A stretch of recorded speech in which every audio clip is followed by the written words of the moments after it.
Hi friends, welcome back to my channel. ഒരു പുതിയ വീഡിയോയിലേക്ക് എല്ലാവർക്കും സ്വാഗതം. ഇന്നത്തെ വീഡിയോ നല്ല ടേസ്റ്റുള്ളൊരു വഴുതനങ്ങ റെസിപ്പിയാണ്. ഇതിനു വേണ്ടി ചെറിയ സൈസിലുള്ള 2 വഴുതനങ്ങ മീഡിയം സൈസ് കനത്തിൽ അരിഞ്ഞെടുത്തിട്ടുണ്ട്. ഇതിൻ്റെ കറ പോകാനായിട്ട് ഒരു 5 മിനിറ്റോളം മീഡിയം ചൂടുള്ള കഞ്ഞിവെള്ളത്തിലിട്ട് നന്നായിട്ട് കഴുകിയെടുത്ത് വെച്ചിട്ടുണ്ട്. ഇതിലേക്ക് 1/4 ടീസ്പൂൺ മഞ്ഞൾപ്പൊടി ചേർത്ത് കൊടുക്കാം. 2.5 ടീസ്പൂൺ മുളക് പൊടി ചേർത്ത് കൊടുക്കാം. ആവശ്യത്തിനുള്ള ഉപ്പും കൂടി ചേർത്ത് കൊടുക്കാം.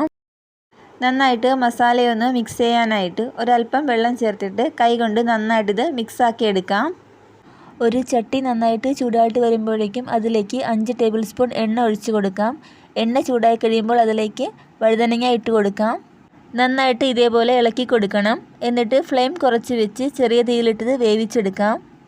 ഇതേപോലെ ഇടയ്ക്കിടയ്ക്ക് ഇളക്കി കൊടുത്താൽ മതി. നന്നായിട്ടൊന്ന് വെന്ത് വരണം. വളരെ സിമ്പിളാണെങ്കിലും നല്ല ടേസ്റ്റുള്ളൊരു റെസിപ്പിയാണിത്. ഇപ്പോൾ വഴുതനങ്ങ നല്ല പാകത്തിന് വെന്ത് റെഡിയായിട്ടുണ്ട്. ഈ സമയത്ത് ഫ്ലെയിം ഓഫാക്കാം. എല്ലാവരും ഒന്ന് ട്രൈ ചെയ്ത് നോക്കുക. ഇതുപോലെ പുതിയ വീഡിയോസുമായിട്ട് നമുക്ക് വീണ്ടും കാണാം.